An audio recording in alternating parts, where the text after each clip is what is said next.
In Lebanon, a woman has stormed a bank in Beirut, taking several hostages.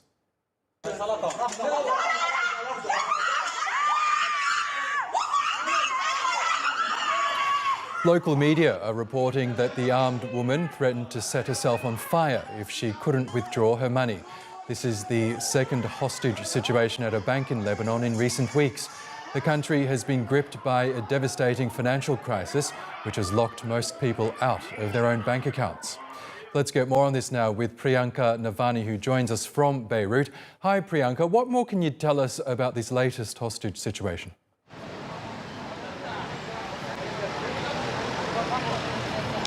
Sure. Well, the situation here is definitely much calmer than it was about 90 minutes ago. That's when this young woman, who we now understand to be identified as Sally Hafez, stormed the bank, demanding a sum of what's understood to be between $13,000 and $20,000. We're not exactly sure.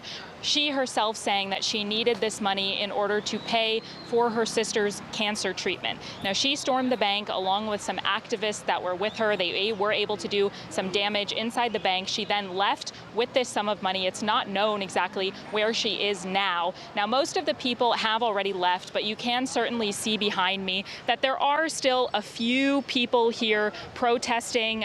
That's the bank depositors flag that you can see behind me, as well as some fresh graffiti on the walls. It's written in Arabic, "The bank is a cheater," as well as some derogatory statements about Riyad Salameh. He's the chief of the central bank. Now, as you mentioned, this is not the first, it's not the second, it's not even the third bank hostage situation this year. So most of the people that you saw before, most people that you still see here, and definitely everybody on social media, is really in solidarity with Ms. Hafez because they too feel the pain of what she's going through. And why are people being pushed to such extremes in order to withdraw their own money?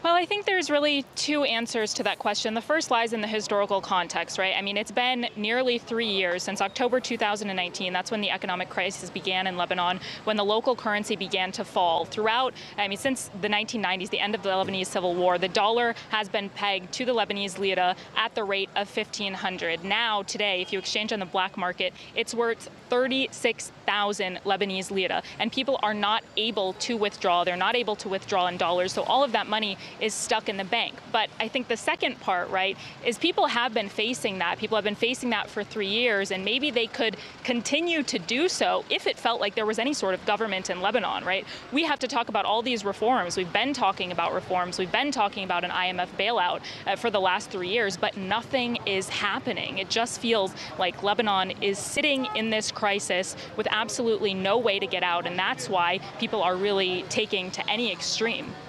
Okay, Priyanka Navani, thank you so much for bringing us the latest there from Beirut.